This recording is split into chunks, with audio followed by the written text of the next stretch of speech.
Alright, that has been long enough. Greetings, welcome to the Strangenet. My name is Sojal. I am, have been, and always will be your very own stranger. And today we find out why the Project Moon fanbase will not talk about some things. And I can only imagine how bad the damage is gonna be.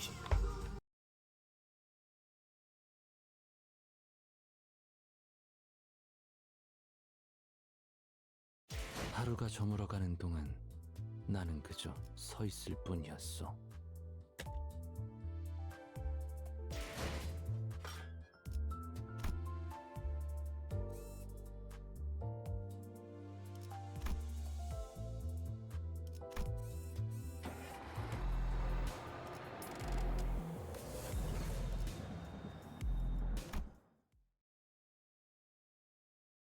Also, my fourth voice.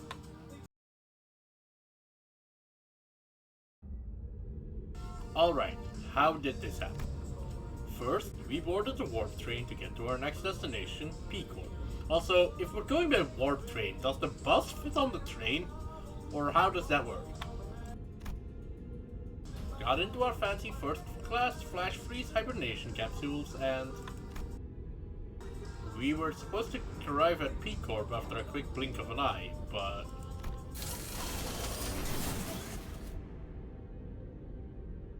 Dante, please respond. There's...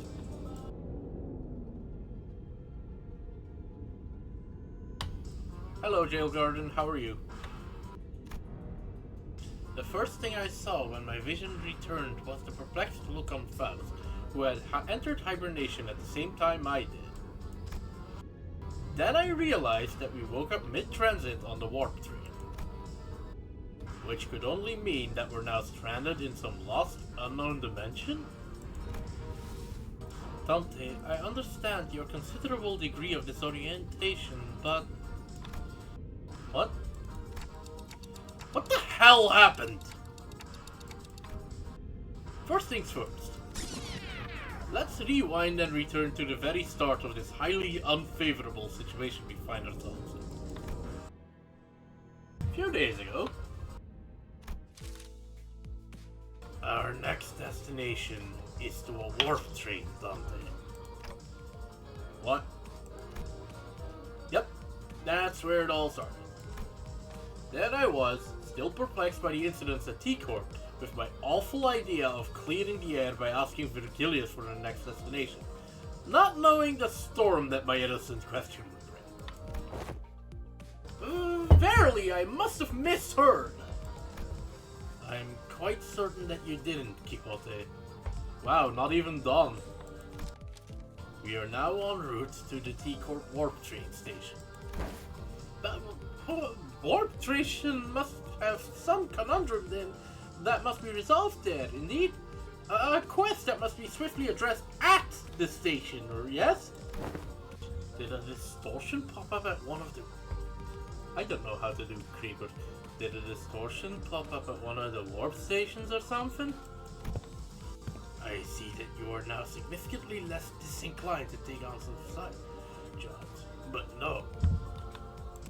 What do you mean, less? We are boarding the warp train to get to P-Corp. End of story. There's nothing between the lines, so don't try reading into it. It was only natural that the sinners immediately fell into a state of collective dumbfounded shock.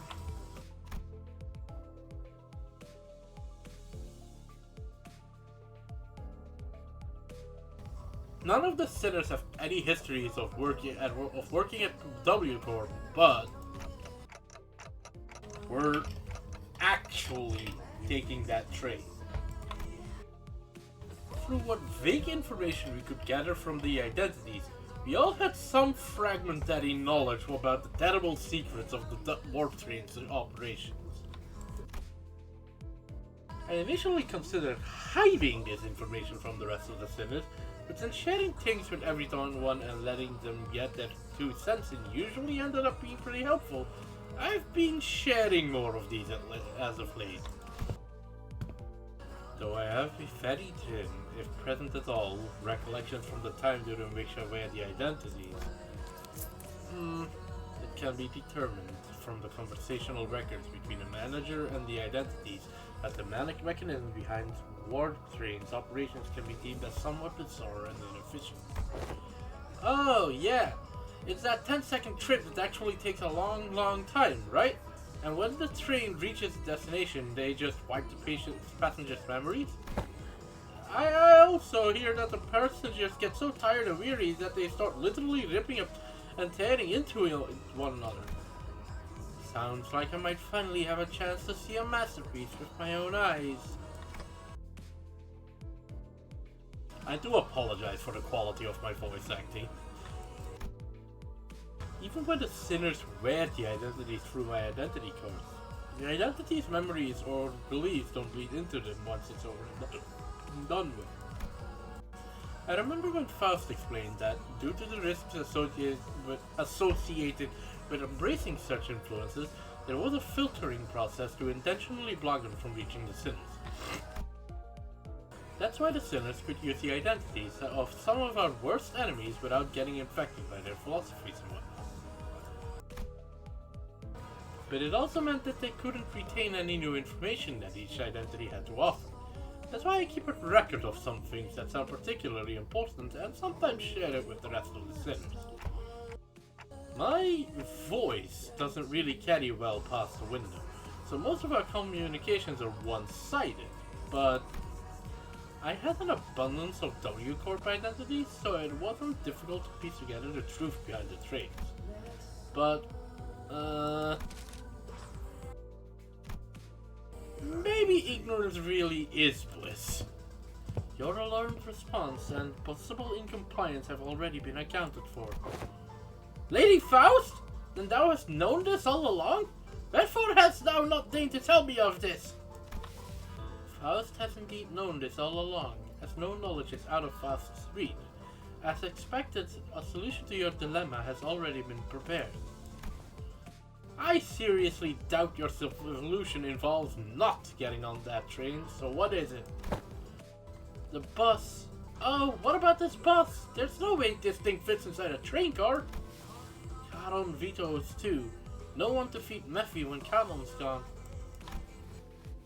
Miss Faust.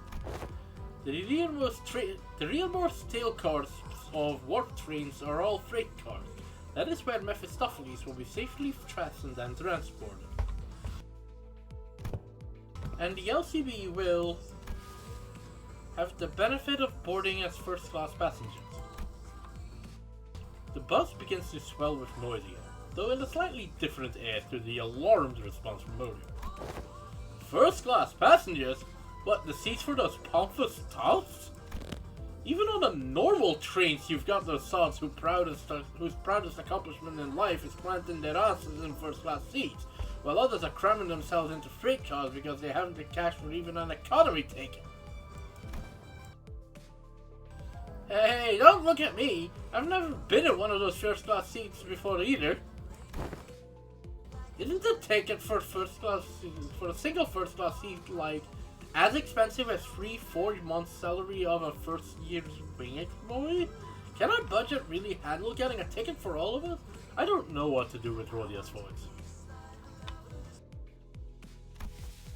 The company's budget is not a subject that warrants your concern. I heard first class passengers get some cool bonus stuff like personalized private capsules or something, don't they? Don't know what to do with Grigor, it's much easier. He should sound tired, but that is the promotional language. Yes, they are flash freeze.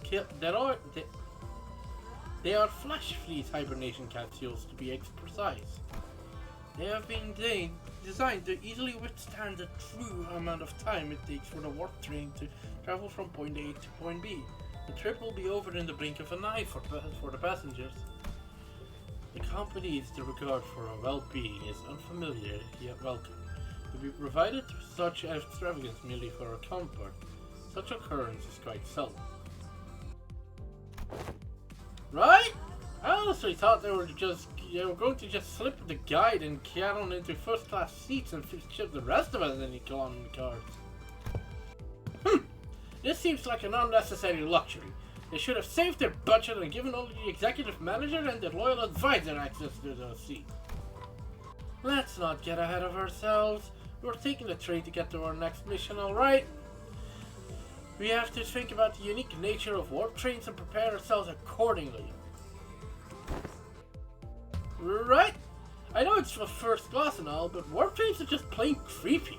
I knew you'd be worried about. For example, economy passengers are going to have a hard time getting into a first class car, if they can even attempt to open it. I'm pretty sure that the door separating the cars is ironclad. Well, ironclad enough to keep out a Star of the City level threat, but ironclad, I guess.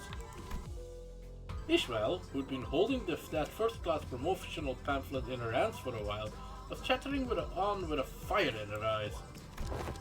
You won't even have to lift a finger. You just have to board the train, get into our capsule, shut our eyes, and snooze through the entire ride until all that mess in the other cars blows over. I heard they used to give out commemorative merch back when their finances weren't in the gutter and... Oh. A true adventure is not without its hardships. Yet, even with the most exalted of heroes get adventure without respite. And in very rare occasions, the hero may even deign to select a first-class seat to rest in place of acquaintance. Indeed. Pretty much, mate, pretty much. Seems like everyone was at least somewhat interested in the fabled first-class seats of warp trains. I could sense that there was a growing consensus amongst the sinners that even a warp train trip might be acceptable if it meant that they could ride in the first-class seats. I don't know how...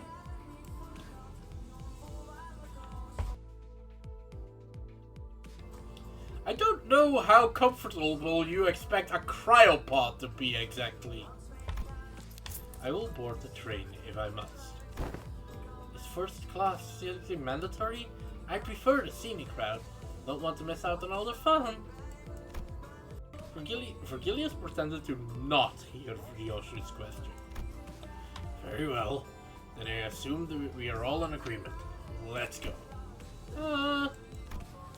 I've a matter of great import to discuss with thee. What is it? Out with it, lass. Beating around the bush ain't like you. Don Quixote carefully began, almost whispering in a low voice. That is, in the first class seats, I have heard tell that we must board with our feet free from our boots. Doth that claim hold water? Oh, come on now. What kind of nonsense gossip is this coming from? Is this coming from this time? This no gossip! Forsooth, I have overheard aught from those who we have walked past here today, and when one of them inquired, you know that you gotta go barefoot in first class, right? The other responded with, of course, man. What am I, stupid? Doth the traveler speak true, Ishmael? Don't ask me. I've never been on one of those either. I don't remember seeing anything like that in the pamphlet. Give me a sec. I mustn't be separated from Rocinante. Not even for a twinkle. I shan't toss Rocinante to the side next to the sacred deities like the ugly shoes of Sir Heathcliff. Oh, you little... I implore thee, O illustrious red gaze. Prithee, grant me thy permission and allow me to board with Rocinante!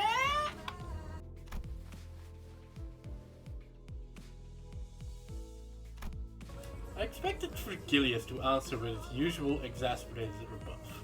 Contrary to my expectations, however, he responded in a somewhat serious tone, if tainted by that familiar annoyance. Fine, keep your shoes on. Ever since Virgilius broke rank in the Wuthering Heights, he's been surprisingly accommodating. And what did he hear while we were in that manner that made him change his stance? This place is huge. That was my first impression of the warp train station. Oh ho! So this is Don Quixote shouted vibrantly, immediately recovered from her previous apprehension of the sheer possibility that she might be separated from Rocinante. So each nest has one of these massive structures. I've got nothing. I know anything about what they're asking. Heathcliff asked, gesturing toward Merceau with his chin. Every warp station has been built with a general design philosophy that draws from their respective nests' architectural idiosyncrasy. It can also be said that many cities in relevant fields praise the warp train stations as one of the many cultural cornerstones of the city. The Pacatula remind them of a pastime, that's all I need to know. Gotcha. I have no idea when it happened, but Heathcliff started treating Merceau like a walking encyclopedia from time to time. I mean, if he's gonna act like one. Merceau! Young Merceau! Lo, is that passenger over yonder from the west? Incorrect. Leather-based clothing and metal armor are predominant fashion trends often visible in the outfits of the western population, while that individual's cloth-based style is somewhat ubiquitously observed throughout the population of the north and south. They are largely considered to be an eastern fashion trend, rarely seen among western. Prithee, slow thyself, for I must make a record of thy lectures. What wisdom dost thou have to impart regarding the fashion of the northern region? I have once espied in a magazine that they are garbed in puffy, loose-fitting outfits. Understandably so, given the cold climate of the region. An opportunity for a first-hand observation stands before you. Ooh! Ah! 3 seconds of screaming duet. One of us of fascination, the other of unmitigated frustration. What the shit? You blew out my eardrums! You're the one to talk! Dude, I've got an audible frequency range expansion implant in my eardrums. Holy shit, man! You know, when I heard baggy clothing, the first thing I was thinking of was gangster culture. I didn't think that would be so accurate. Now, get the hell out of my way! You're blocking the walkway like a ragtag band of hicks who's never even seen a warp train before. Damn it, I've taken the train all the way here for an expedition, only to lose my target, and now these assholes are trying to blow out my eardrums. Great, just great, I love this. Guys, is it that obvious that we've never been on a warp train before? And the round-trip ticket fee came straight out of my damn pocket! Whoa, watch out, big fella. Someone might get seriously hurt if you keep swinging those forearms around, each holding a weapon to boot. Really, wilt thou stand still for but a moment to satisfy a few inquiries of mine regarding thy outfit? Oh, yes.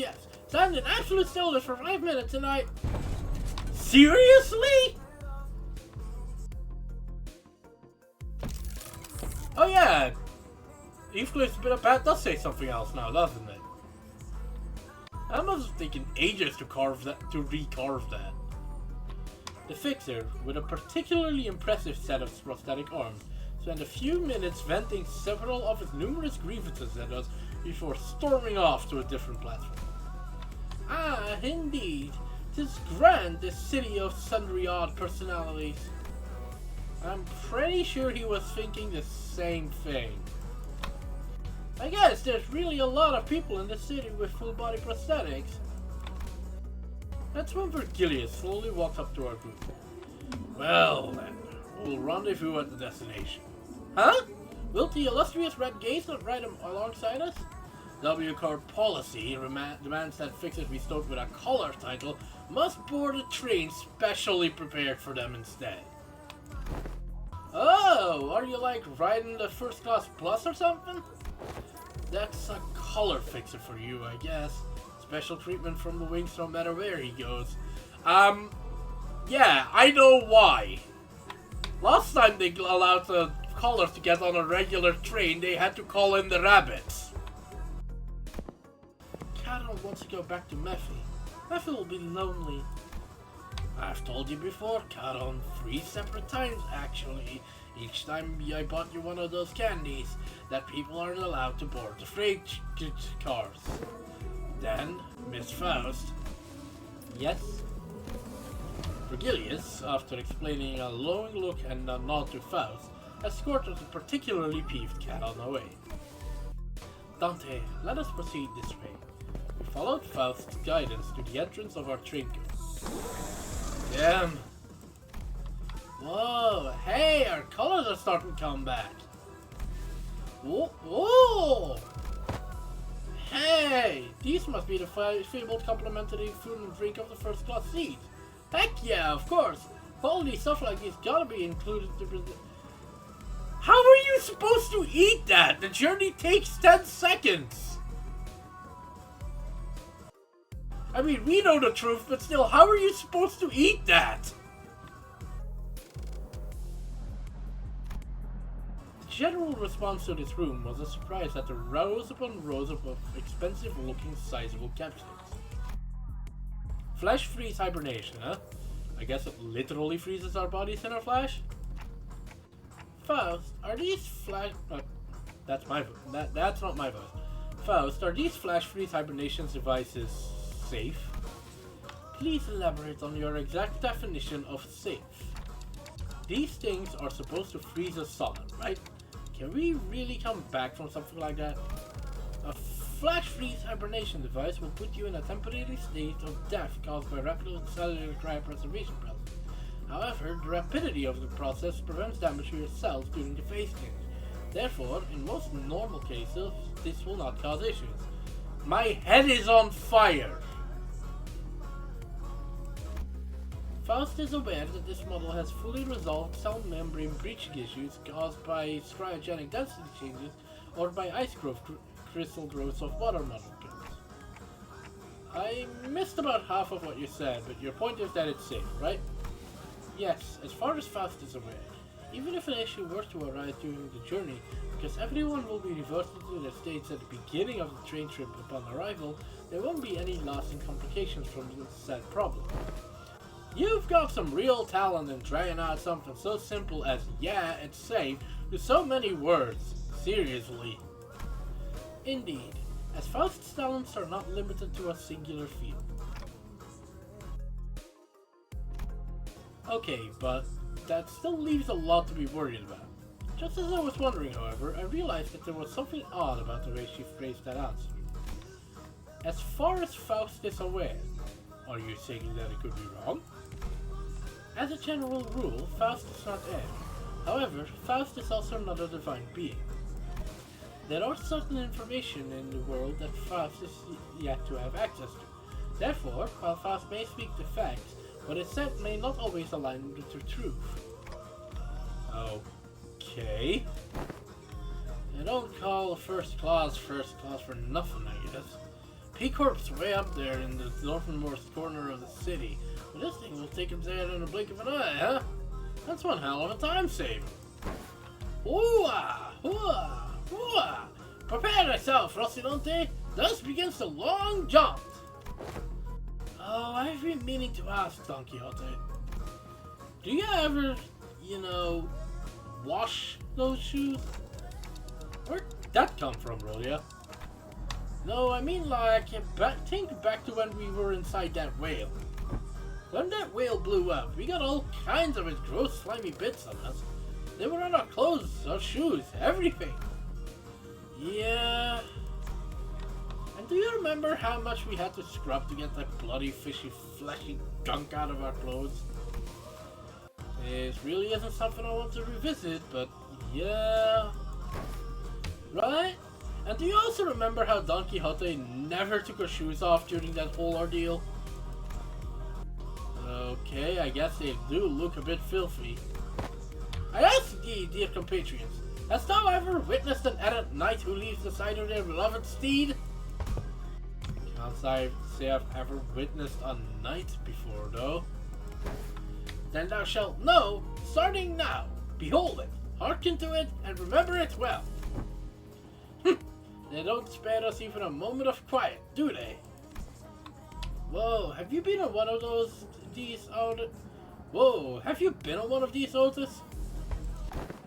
I have been treated to premium VIP seats of similarly grandiosity back when. This is nothing to fuss over. Otis, who was sitting there and shaking her legs, suddenly asked fast a question. Hey, you're confident that no accidents ever occurred on one of these first-class cars, yes? In order to prevent cases of unnecessary anxiety and misgivings among the sinners, the history of accidents that has occurred aboard warp trains will not be shared. That's almost no worse than just saying yes. Wait, what the? Beep. Oh, I think we're leaving soon. This is for warp train PW612 bound for Picor. Boarding period is ending soon.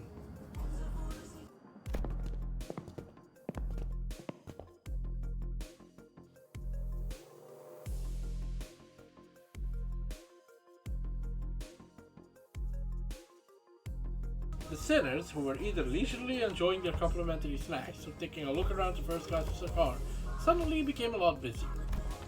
Then let us hurry and enter our capsules before it is too late. Oh no, why isn't this? The other sinners made it into their capsules no problem, but I felt like I was the only one who was fumbling. Isn't anxiety, Dante? I think so. Initiating warp in 10 minutes. Okay, so apparently 10 minutes now takes half an hour. Either they've really slowed down the process, or they're kind of being a bit unreasonable about the slogan of 10 seconds. Allow me to assist you. Stand as though you were leaning back and... Faust expertly guided me into the capsule as though she'd done something like this before. Then press the button inside the capsule that still closed the hatch.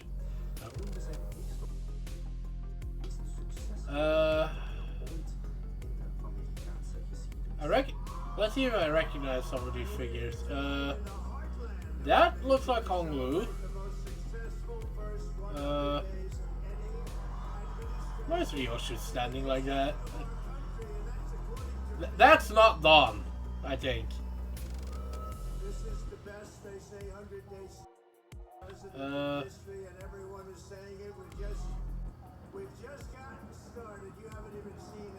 I think that might be Ryoshu, actually. You know what? Something about these silhouettes is throwing me off.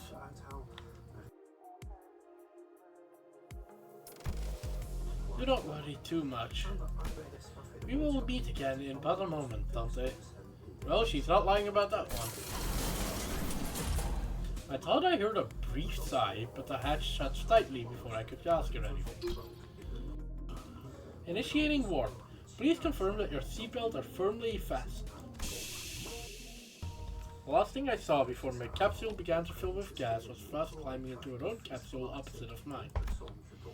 I had no idea then what she really meant by "we will meet again in but a moment." Huh? Dante, you must wake up. Dante. But one thing I knew for sure was an inconceivable situation has occurred. That something had seriously gone wrong.